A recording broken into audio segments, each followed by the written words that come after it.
네, 안녕하세요. 공동체 심리연구소 마음친구 권유셉입니다. 언젠가부터 저희 채널에 이제 광고가 들어갔는데요. 유튜브 쪽에서 강제로 그냥 넣는 겁니다. 제가 넣는 게 아니고요. 제가 사실은 예전에 누군가가 질문을 올려주셨을 때 광고는 삽입 안 하시나요? 이렇게 올려주셔서 지금은 자격 조건도 안 되고 자격 조건이 돼도 광고를 넣지 않을 생각입니다. 이거 저희의 수입원이 아니고 이제 저희 심리연구소의 홍보와 또한 상담받으러 오지 못하시는 내담자 분들과 혹은 일반적으로 정서관리를 필요로 하시는 분들을 위한 채널로 운영을 하겠습니다, 이렇게 답변을 달았었는데, 근데 이제 광고가 나가니까 마치 약속을 깬 것 같은 그런 느낌이 있어서, 이건 제가 광고를 넣은 게 아니고 유튜브 쪽에서 강제로 광고를 넣고 있는 거고요. 수입은 제가 전혀 가져가지 않고 다 유튜브 쪽에서 가져가고 있습니다. 그러니까 저희가 원해서도 아니고 어떻게 조치를 취할 방법도 사실은 없어요.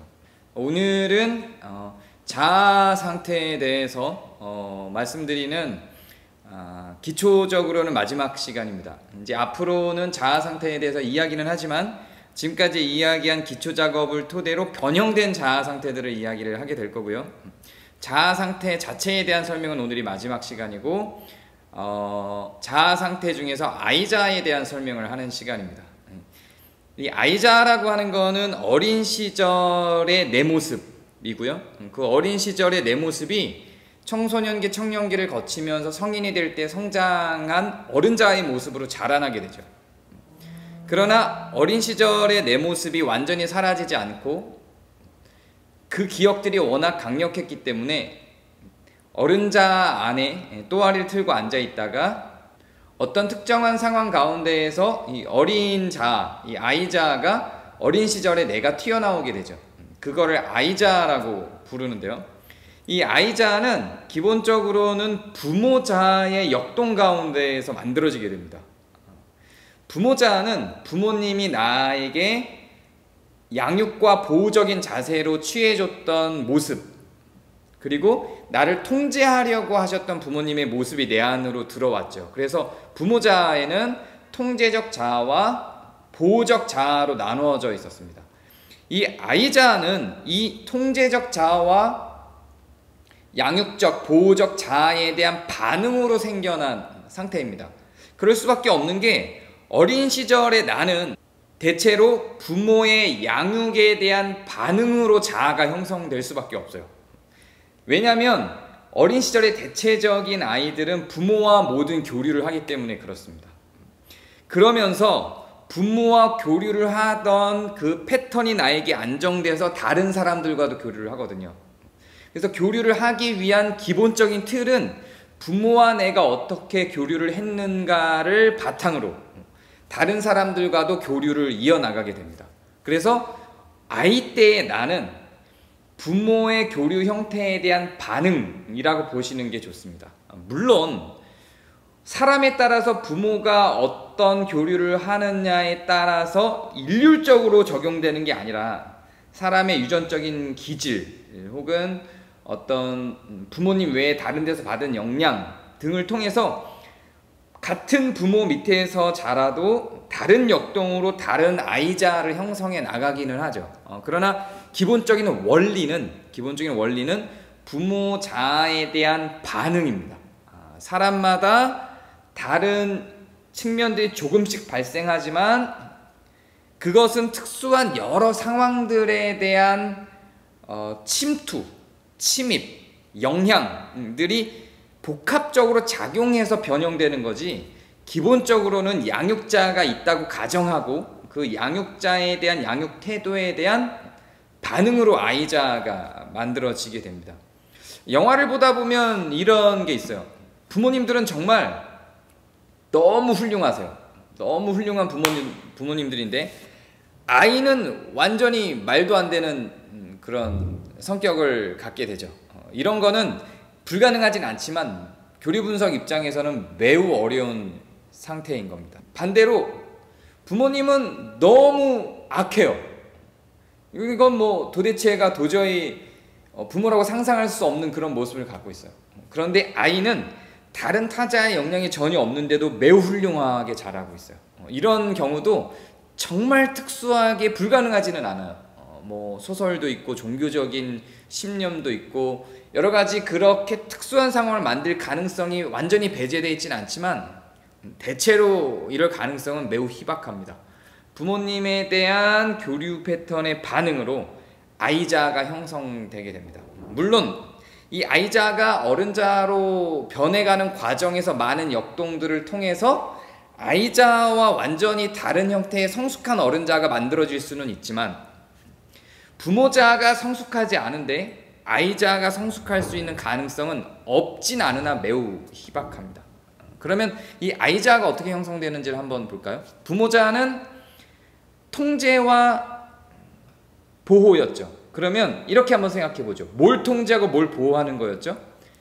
지난 강의를 살펴보면 욕구를 통제하고 욕구를 보호하는 거였습니다.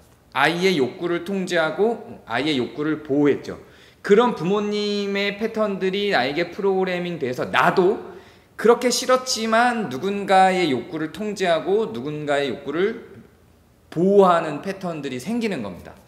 자, 그러면 거기에 대한 반응이 어떻게 될까요? 통제가 강력하면 내 안에는 수능이 강해집니다.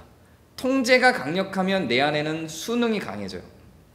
보호가 강력하면 내 안에는 자유가 많아집니다. 내 욕구를 충분히 발현시키도록 나를 보호해주면 부모가, 그러면 나는 마음껏 욕구를 분출하고 살아갈 수 있기 때문에 매우 자유로운 사람이 되겠죠.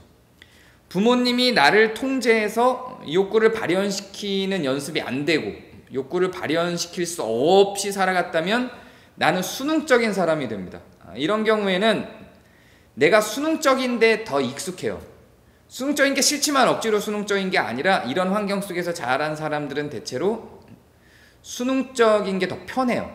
그래서 내가 누군가의 지시와 통제 아래서 업무를 수행하는 게 더 편하게 발전할 수 있습니다. 물론 극단적인 상황이에요. 이것도 그래프가 조절이 되겠죠. 부모자도 통제와 보호가 에너지 형태로 만들어지듯이 이렇게 자유와 수능도 에너지 형태로 나타나게 됩니다. 자유가 아주 높은 사람이 있고 수능이 아주 높은 사람이 있는 거죠. 물론 그럼 두 개 다 높을 수는 없을까요? 그럴 수도 있어요. 굉장히 드물지만 이 두 개가 다 높을 수도 있습니다. 자유도 높고 수능도 높을 수 있어요.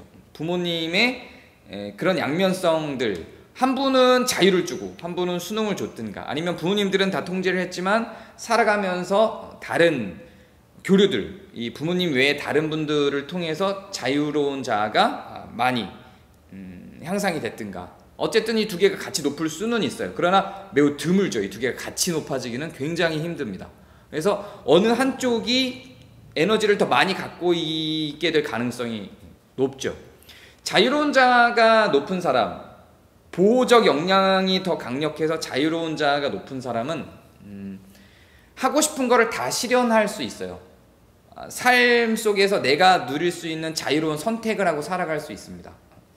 굉장히 좋죠. 그런데 이 자유로운 자가 너무 심해버리면요, 욕구 통제가 안 되는 거예요. 이런 자유로운 자를 갖고 있는 사람은 주로 뭐 감성 표현을 잘하고요, 뭐 신나는 일이 발생했을 때 신나는 표현, 누군가 슬퍼할 때 같이 슬퍼할 수 있는 이런 감성적인 표현들이 매우 자유롭죠. 그리고 하고 싶은 게 있으면 꼭 하고 마는 스타일이기도 합니다. 이 자유로운 자가 너무 높으면 자기가 하고 싶은 게 막히면 견딜 수 없는 불행에 휩싸이게 되겠죠.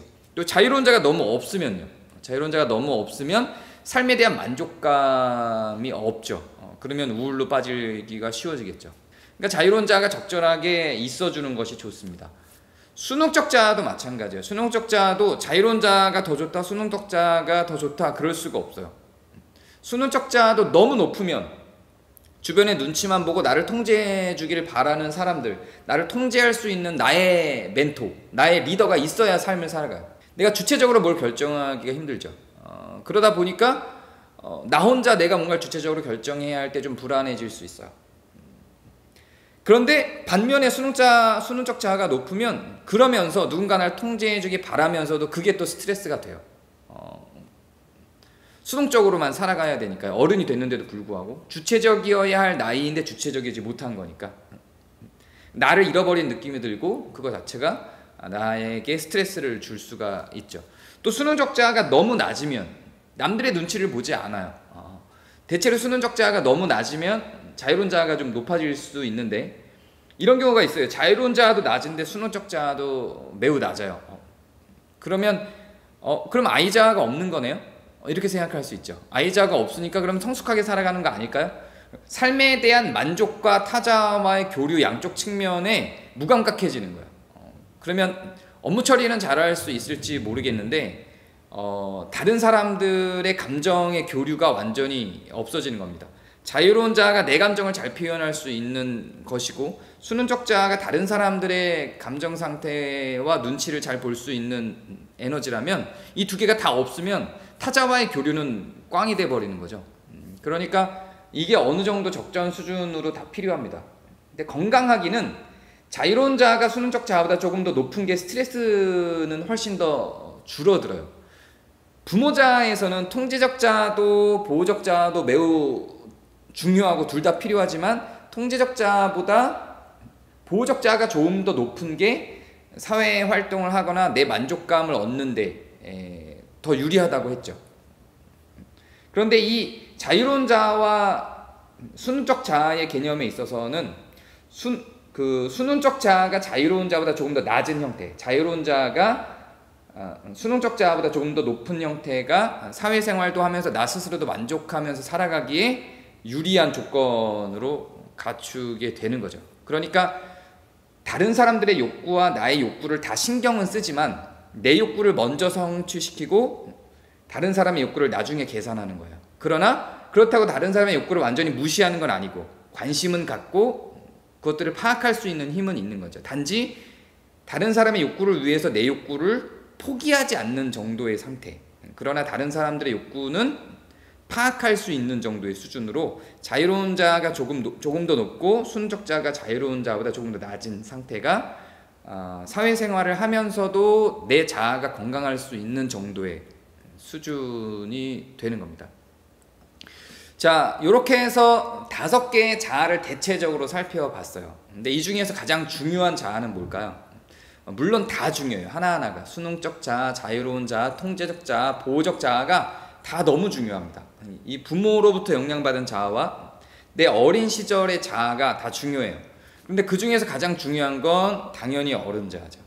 어른 자아도 앞에서 설명을 했지만 사실상 분석 틀에 대한 개념만 설명을 했고요. 그 분석 틀도 아직 모든 걸 다 설명하지는 않았어요. 이 분석 틀, 어른 자아에 속해 있는 이 분석 틀이 갖게 되는 나의 삶과 감정을 만들어내는 영향력이 굉장히 크거든요. 그건 앞으로도 교류 분석 개념을 배우면서 더 많이 다루게 될 건데 기본적으로는 이 5개의 교류 분석적 자아 형태를 다 우리가 나눠봤지만 어른 자아가 갖게 되는 다른 자아들과 관계 속에서의 역동이 있어요. 지금부터는 각 5개의 자아의 개념은 끝났고 이제 지금부터는 이 각 5개의 자아가 어른 자아를 중심으로 어떤 역동을 일으켜서 내 욕구와 감정과 욕망을 형성해내는가 하는 것들을 좀 나눠보려고 합니다. 네, 오늘은 여기까지 하겠습니다. 감사합니다.